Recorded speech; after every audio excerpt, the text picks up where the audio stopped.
Welcome to ACC Nation, featuring sports news and special guest interviews. Here's Will Ojanen and Jim Quist.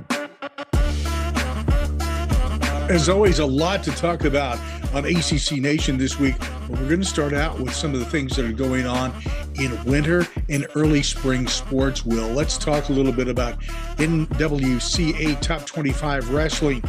Number 8, NC State. Number 13, Virginia Tech. Number 22, Pitt. Just to throw this in there, Stanford is at number 16. I'm going to throw in Stanford and Cal here a few times as we go along, just to give people an idea of where the two newest additions are when it comes down to some sports. SMU is in a few of these. I won't be throwing them in as much. CSCAA Top 25, swimming and diving on the men's side. NC State at number 3. Notre Dame at number 11, Louisville at 14, 15 is Virginia Tech, 16, Florida State, 20, Virginia, and 24, Georgia Tech. Give you an idea here. Number 2, Cal. Number 6, Stanford on the men's side. Looking at the women, Virginia is still at number 1, number 9, Louisville, number 10, NC State, number 15, UNC, number 19, Duke, number 20, Virginia Tech, and Stanford's at 5, Cal at 7. So a lot of competition coming in here before long. That's pretty exciting stuff. We're going to be taking a look at the AP Top 25, which has changed apparently in basketball, or probably should be, based upon the performance or lack thereof of teams this week. And we'll look at the net rankings as well, just to give you some idea where the men and women basketball teams are standing in the ACC. Let's take a look at the Road to Nationals gymnastics scores right now. Clemson debuting their program leads the ACC. They're at number 22 overall nationally. NC State at 31, UNC at 47, and Pitt at 49. Again, throwing Cal and Stanford in there. Cal is at number 2, and Stanford is number 32. U.S. Fencing Coaches Association midseason top 10.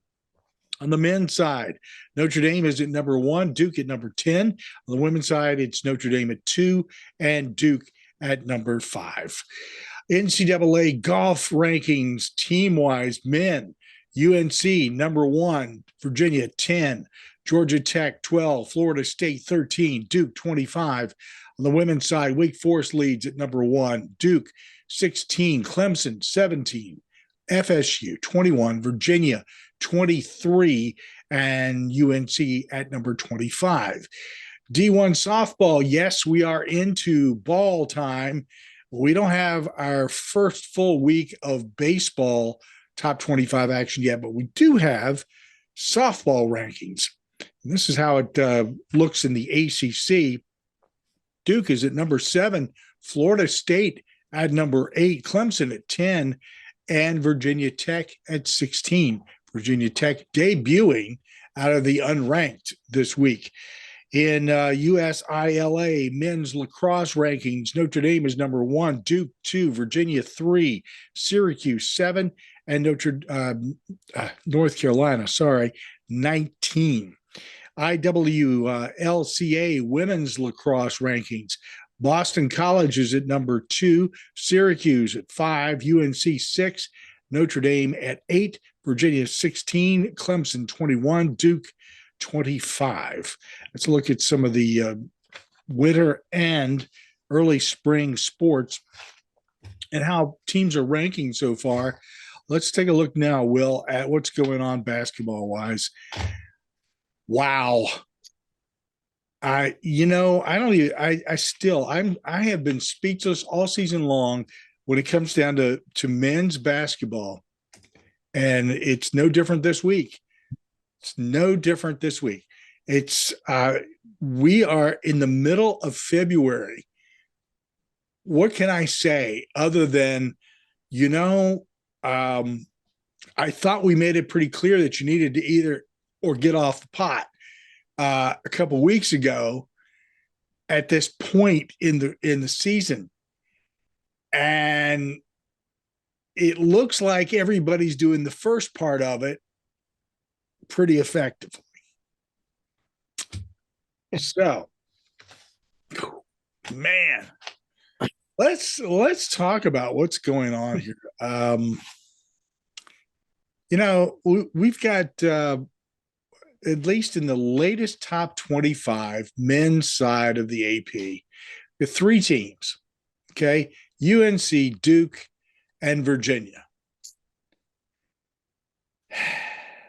Two of those teams, at the very least, are going to be dropping in the poll,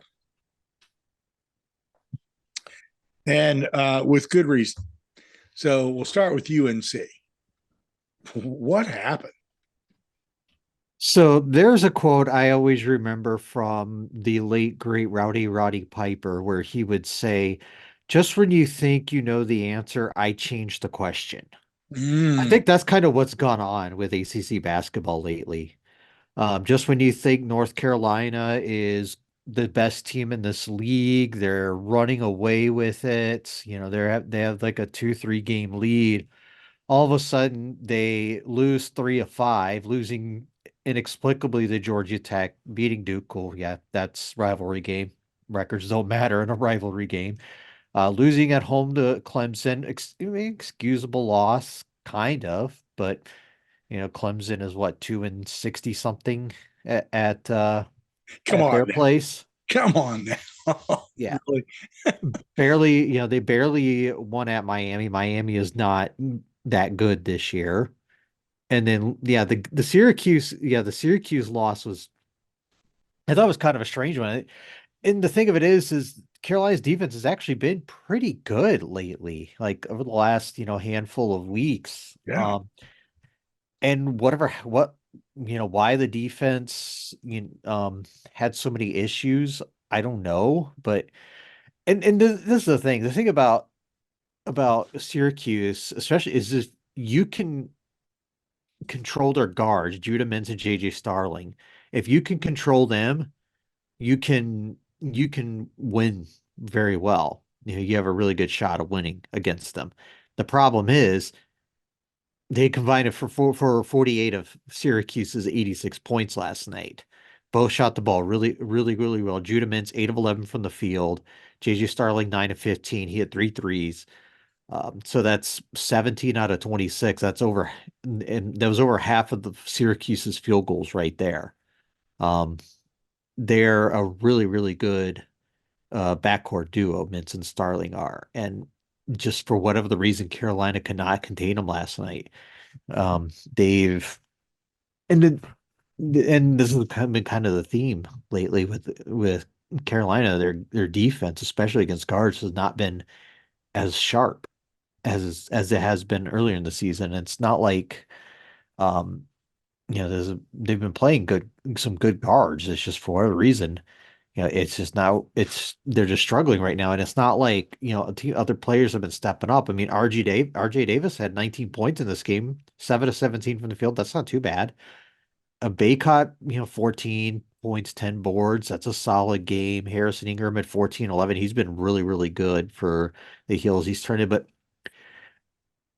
Elliot Cadeau he had 7 assists, but you're not asking him to take a ton of shots. The one turnover and 7, that's a really nice stat line. And what I'm basically saying is Carolina did everything offensively you you should ask for in order to win a ball game. Shot 47% from the field, 44% from three. But 79 points. You should be able to win a game with those type of numbers. But Syracuse shot 62% from the field. and therein lies the problem. Exactly. Offense looks great on North Carolina side, but there's no D, at least in that game. Well, yeah, there is no D in either team, if you catch my joke, but Syracuse Orange, North Carolina Tar Heels, no D. But what it does, and it's funny because it brings Duke right back into the picture. I mean, they've been kind of there anyways. And now Duke is, I think, just a half game out, if I remember correctly, because they played one less conference game than Carolina has. So you're just bringing your hated rival right back into the picture. Yeah. And this is the thing, in the top 25, UNC this week was ranked 7, Duke 9. So I see a flip flop here. Yeah. I I mean, mean, we still have some time between now and then, but yeah, if everything holds, yes, you are correct. I'm, and there's only one place to look for an answer, and that is in the mirror.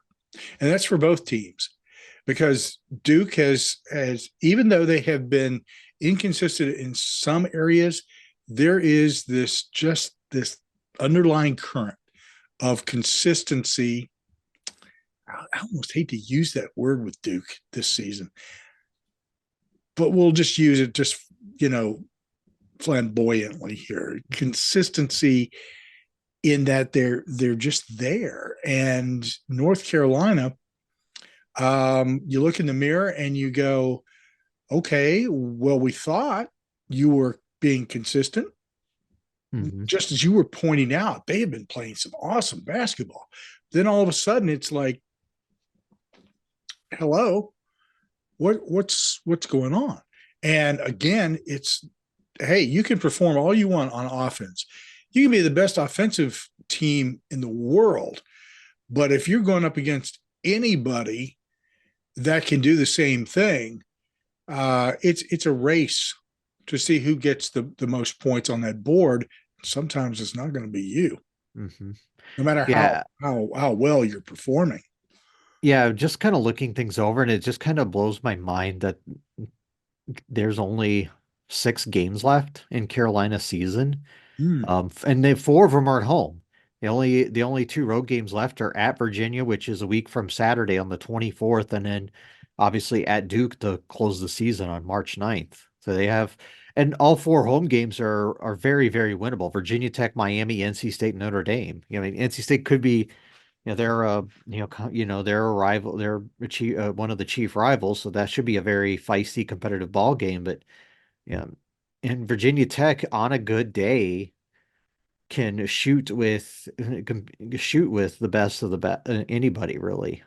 Maybe not quite to the level like of a Wake Forest that comes to mind immediately, but they can be the Hokies can be feisty, on a given day. Yeah, you get if you get stuck at the stadium there, not stadium, but Coliseum, you at Virginia Tech, you can end up on the wrong end of of um, of a game pretty quickly. Even this season, they may not be like they have been the last couple of seasons, but even this season, they can still deliver a punch. And if you're down, if you're not playing totally on your game, they can do you in.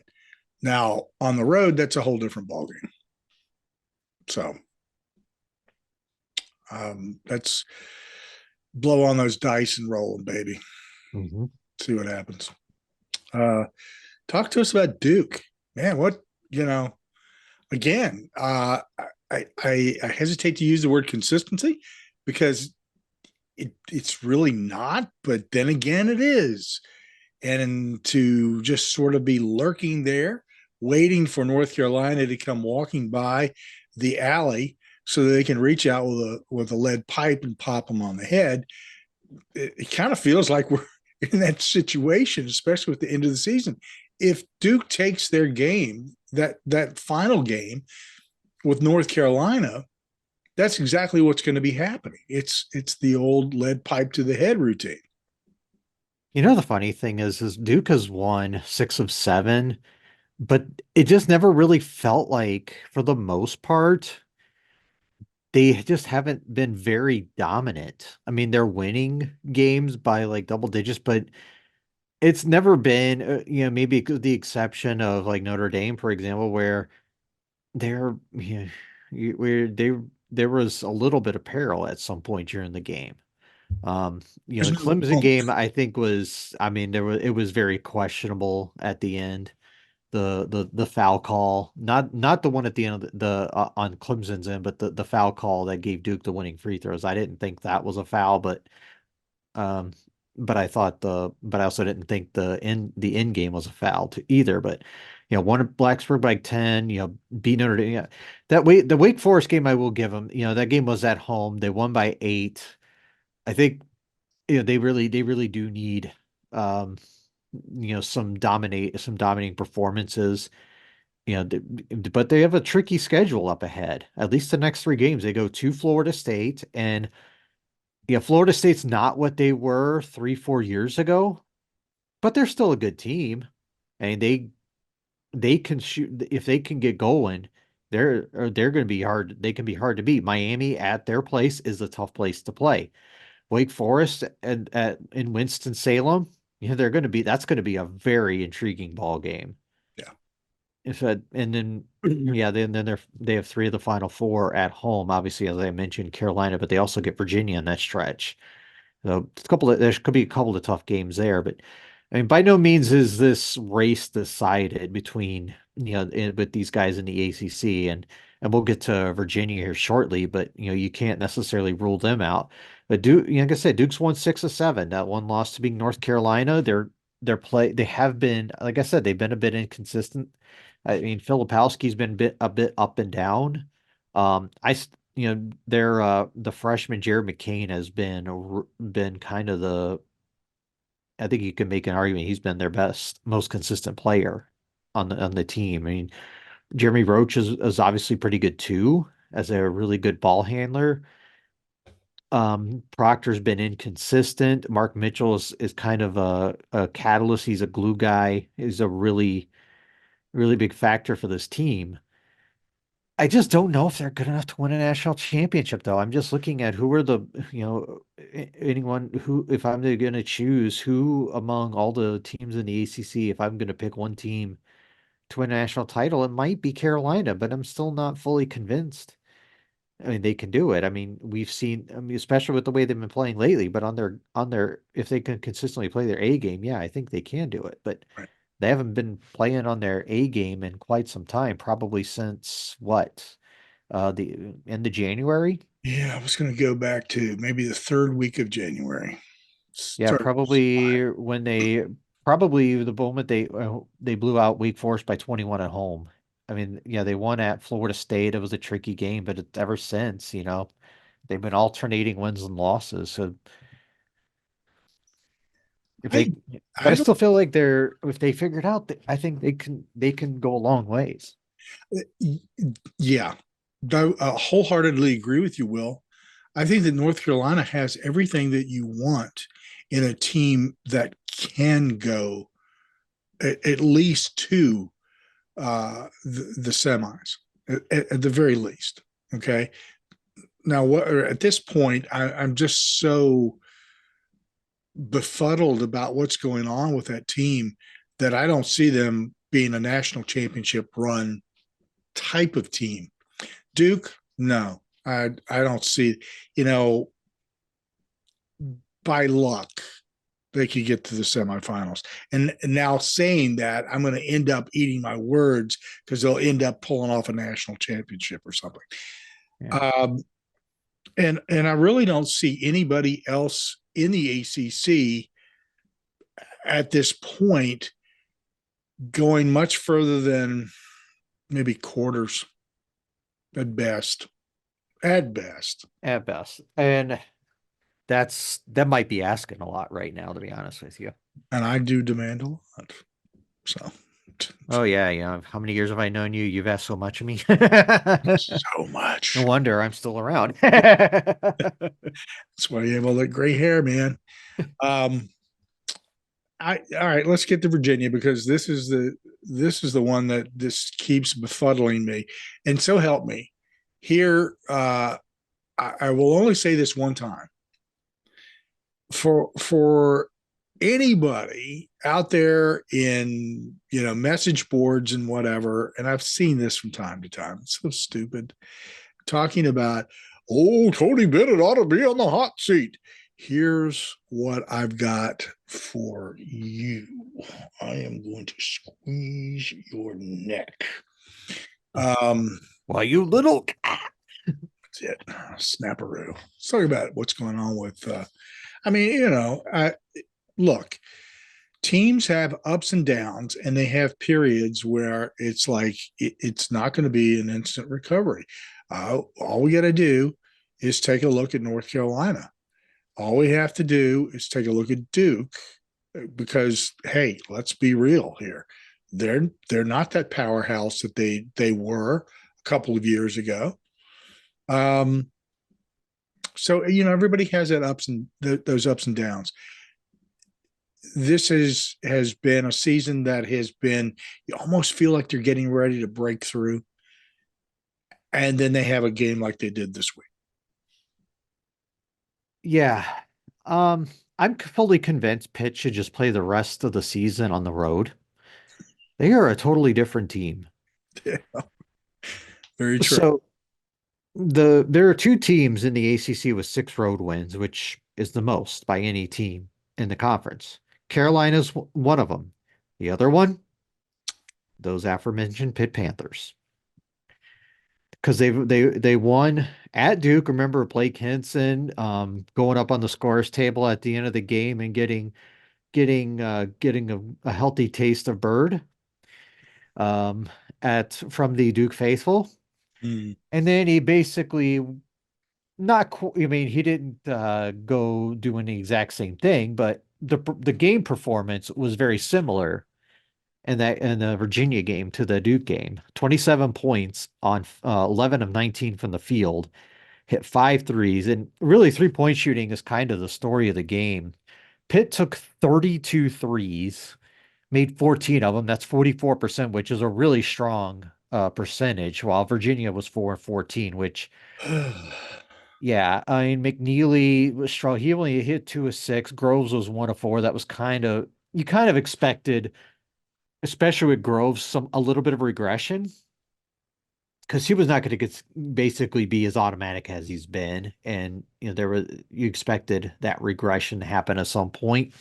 Um, yeah, it was kind of rough, and then McNeely obviously hit. He was only 2 of 6.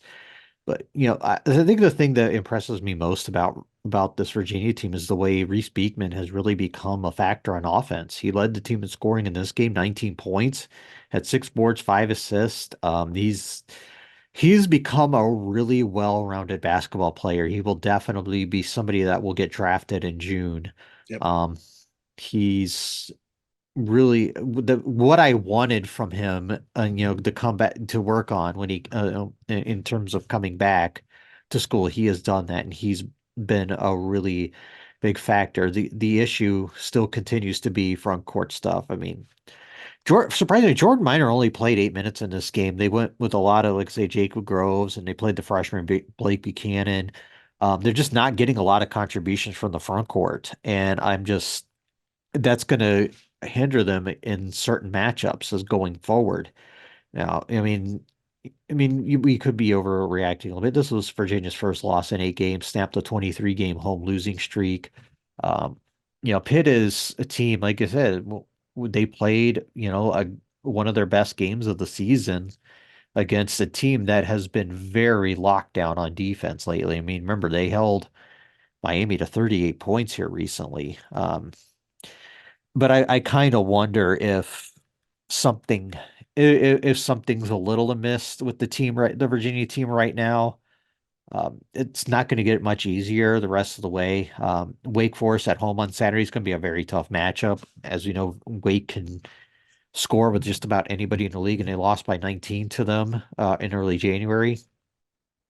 So I think this is going to be this is a really, really key game for both teams because Wake Forest still needs a quad one win. That's why they're not in any brackets right now, even though I think they have a team that's good enough to, make noise in March.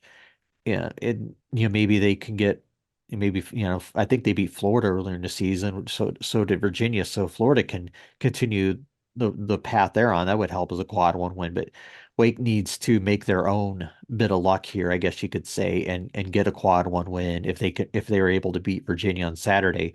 And then, like I said, with Virginia, they need that game because they can't fall behind in the ACC race more than they already are. Like I say, I don't know if they're gonna win. I don't know. I don't believe they will, but I think the fact that they've gotten to this point, with the way they were playing, especially in December and January, from barely beating Northeastern to getting it handed to them by a fully healthy Memphis team, losing by 22 to Notre Dame, back-to-back blowouts by NC State and Wake Forest, sitting at 2-3 in the league, and then now you're 10-4. I think I still think it's a really good coaching job by Tony Bennett, but um, again, I don't know if I want to overreact to this too much because I think this might say more about Pitt being a really, really good road team than anything, but we'll see.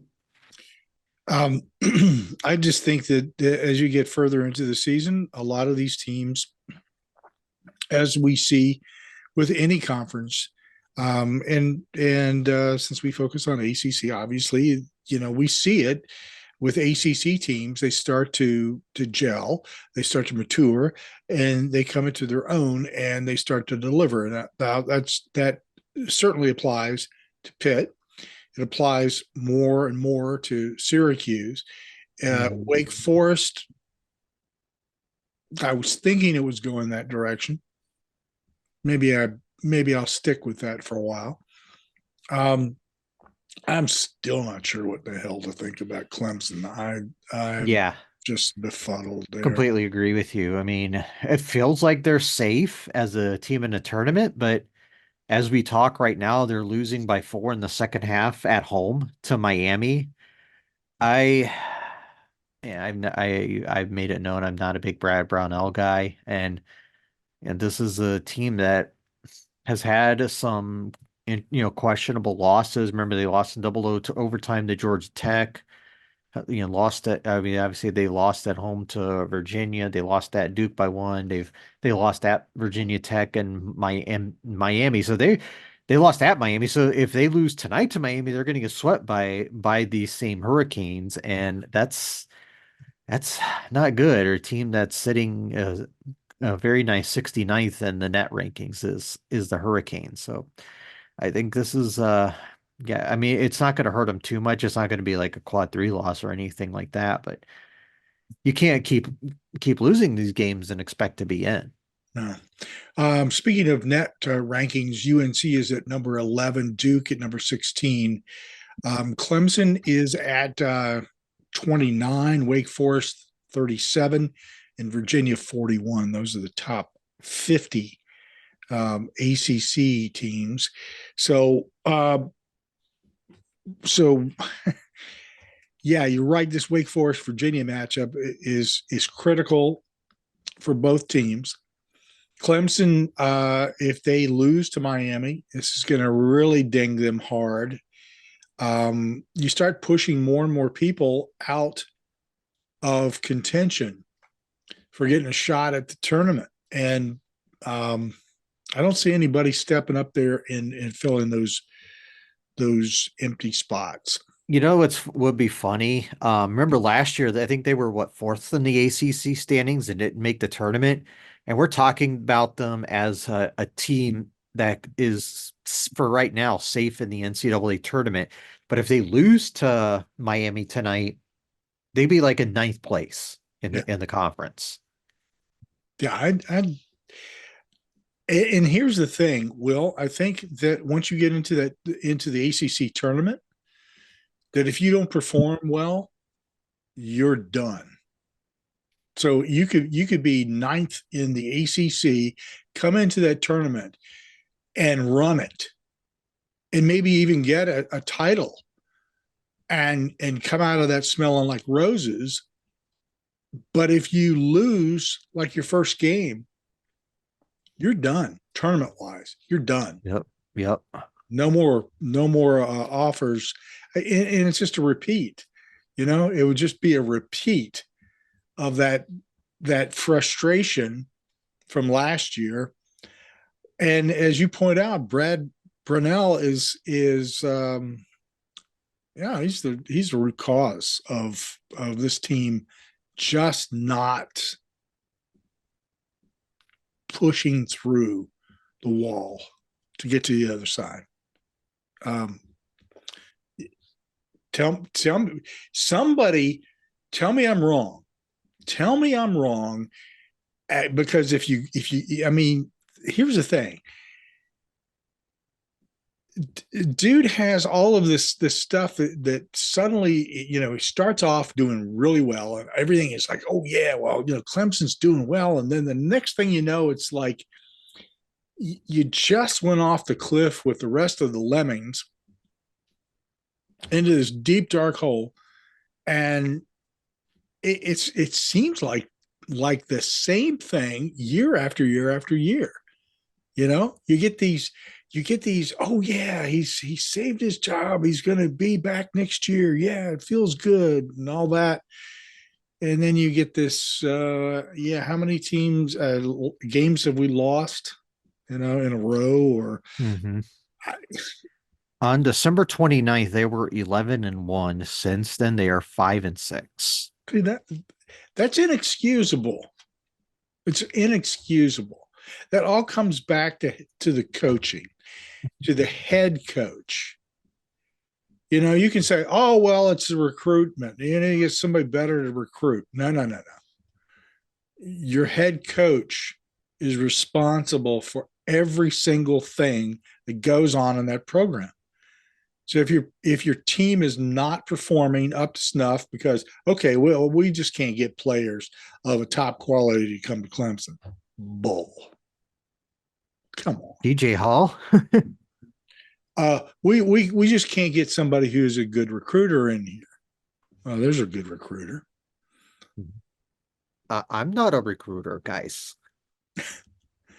I mean, you just go on and on. It's like, come on, really? Just do me a favor and move on. Really. Just and get somebody in there that's exciting and dynamic and connects with his players and connects with the community, and bring some wins, bring some consistency. There's that word again. Yeah. All right. I'll pick on.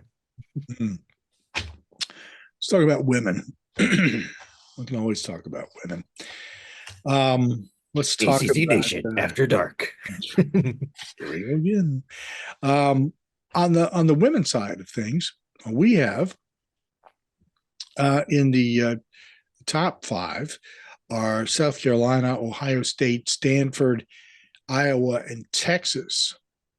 And at number 6 is NC State. Number 12, Virginia Tech. Number 16, Notre Dame. Number 18, Louisville. Number 19, Syracuse. NC State has been having a little bit of a struggles here. They're not the top team in the net rankings for ACC teams either, which doesn't but does surprise me in a little bit. Notre Dame is at number 10, whereas NC State is at 14.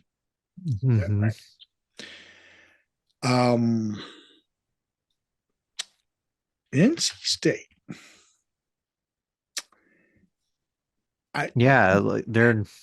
They were one of the last. They were like undefeated not long ago in the league, as far as what about them, and they've now lost 3 times. They've got swept for the season by Virginia Tech. They lost by 11 on Sunday, or last Thursday, I should say, to them. But they've rebounded since and beat Pitt by 36. But we're recording this on Wednesday night. Thursday, they have a huge game at Notre Dame on ACC Network. We won. If you have an opportunity to check out, you should. That's going to be, like I said, a big game for the standings, big game for both teams. Notre Dame 8-4 in the league, but two games back, but they also have Syracuse, who's 10-3 in the league, having a nice rebound season. Mhm. A game back of Virginia Tech, who we talked about, who has swept the Wolfpack earlier this season, sitting at number 12, you mentioned. And Louisville hanging on there, sitting at 9-3, having another nice season. All these teams have 20 wins, and then Notre Dame sitting at 8-4 and 16 and 18-5 overall. And Hannah Hidalgo just continues to set records and being one of the most amazing, like one of the best players in college basketball as a freshman. I mean, she's averaging 25 points, 6 assists per game, and I wish I had the full stat line in front of me, but she is averaging something to the effect of like 3 or 4 steals a game. Just an Oh, 5 steals incredible, per game. Sorry. yeah, an incredible overall player, and a truly overall player who can take it to you on either end of the court. And those are the types of players that you're looking for a team. You'll find more of them in women's basketball than you will men. Mm-hmm. I don't think too many people can argue that point. Um, Virginia Tech. One of the things about Virginia Tech for me is I felt like I I felt like, and I still kind of feel like this, that maybe that they're not as appreciated as they should be. But that may be a good thing for them going into the NCAA tournament. I So, mean, they're coming off the first Final Four in school history, and they feel like they're kind of an afterthought, but their their 1-2 punch of Elizabeth Kitley and Georgia Moore, averaging 40 points per game. That's half. They're averaging more than half of their points on a game by game basis. But Kitley averaging 22 and 12 basically, and a couple of blocks a game, and she continues to be a very well-rounded player. A more 18 points, 8 assists per game, shoots 42% from the field. Again, you have a really nice 1-2 combo right there, arguably the best in the league. And they I don't see. I mean, we've been talking about this going into the season, how the women's ACC conference games were going to be tough, and that's been pretty tough. I think we talk about in the standings, Virginia Tech's in first, but Syracuse is right behind them with NC State and Louisville, and then you got Notre Dame and your favorite Duke Blue Devils are only a couple games back. So this is a real tough league this year. yeah. And again, I think on a national basis that a lot of these ACC teams are underestimated, mainly because they just don't have maybe the I keep coming back to consistency, but they don't have that consistent run of teams that you've seen from other conferences. Even though I think that's people who cover basketball should be looking at stuff from the standpoint of who are you playing, you know, how are you delivering, on those. When you look at the stat line, you got to look at the, if you're looking at it from a Ken Palm standpoint, and you were looking at the statistics, if I can spit that out, offensively and defensively, and break that down and see how these teams are performing. Um, I tell you, I'll take any of these teams out of the ACC. I just think that quite frankly, I'm pretty confident that pretty much everybody that's in this grouping of the top 25 could have an effective run at a national title. Yeah, I completely agree. There's with the consistency, these teams are playing. I mean, we talked about Tech's won 7 in a row, and Syracuse is one Syracuse wasn't even really on our radar so much in the preseason, but here, like I say, here they are sitting at 20-4. Have won three in a row. He beat Louisville by one, and they're close to the regular season is pretty soft because they go at Miami, at Virginia, home for Duke and Pitt, and then close at NC State. I mean, they should. I think they can either they go 4-1 in that stretch potentially, end up 24-5. I think that gives them a real shot of winning the league. Virginia Tech, for example, I mean, their close is a little tougher because they have to go to Louisville and at Notre Dame. Um, but the way they've been playing can certainly win. And you can't, like I say, you can't rule out NC State and Louisville. As I mentioned, State is uh they've got at Notre Dame, as I mentioned, on Thursday on ACC Network. That should be a very fun game, but they also take on Syracuse, but they get them at home. That should be again another really, really good game. I mean, let me say we've been talking about it. There's loads of them, and if you have the opportunity on a Thursday evening or a Sunday afternoon to watch, you should because you're getting really quality basketball. The women's net rankings: number 10, Notre Dame; number 14, NC State; at number 18, it's Virginia Tech; 21, Louisville; 29, UNC; 37, Miami; 39, FSU; and 40, Syracuse. You don't hear a whole lot about Miami at all, as a matter of fact. That is something to keep an eye on. If they're at 37 in the net rankings, watch them carefully in the ACC tournament and see how they perform. Uh, I always look for these anomalies that are, that's a team that just strikes me as being under the radar a little bit too much.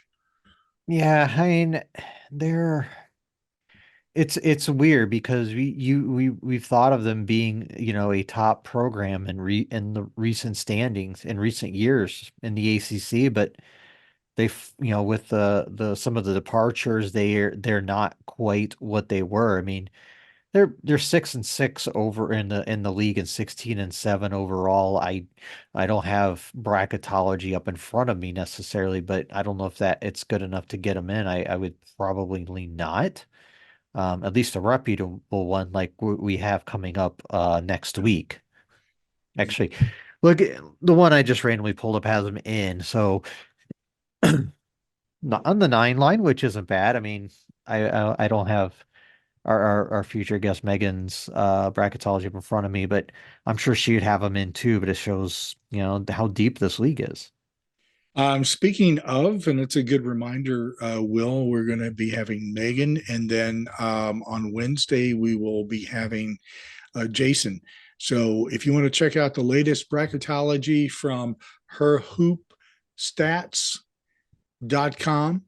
Megan is in there on our website at accnation.net. You can click on that link to her site. And also Jason is at bigunderdog.com. And we also have a link on our front page there at accnation.net that you can take a look at both of their brackets and see how they are approaching things at this point based upon all the wins and losses. We'll be talking with both of them, Megan on Monday's episode and Jason on Wednesday's episode. I tried to get both of them at the same time, but their schedules didn't work out. I really wanted to see both of them play off each other a little bit there on some items, but maybe somewhere down the road. We're going to be having, I think, both of them on as we get closer to the NCAA tournament as well.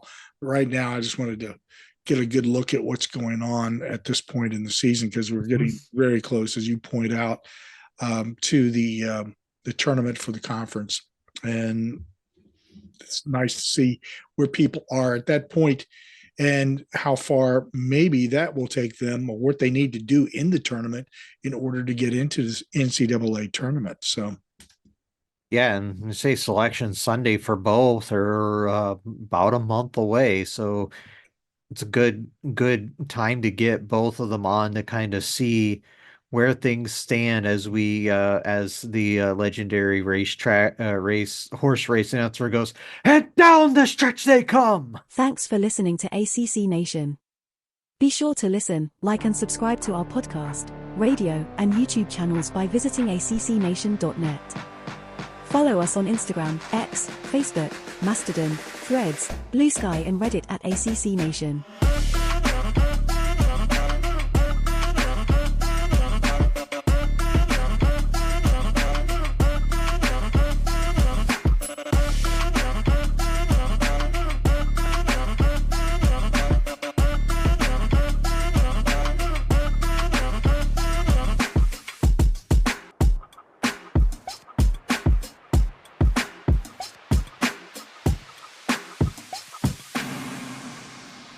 ACC Nation.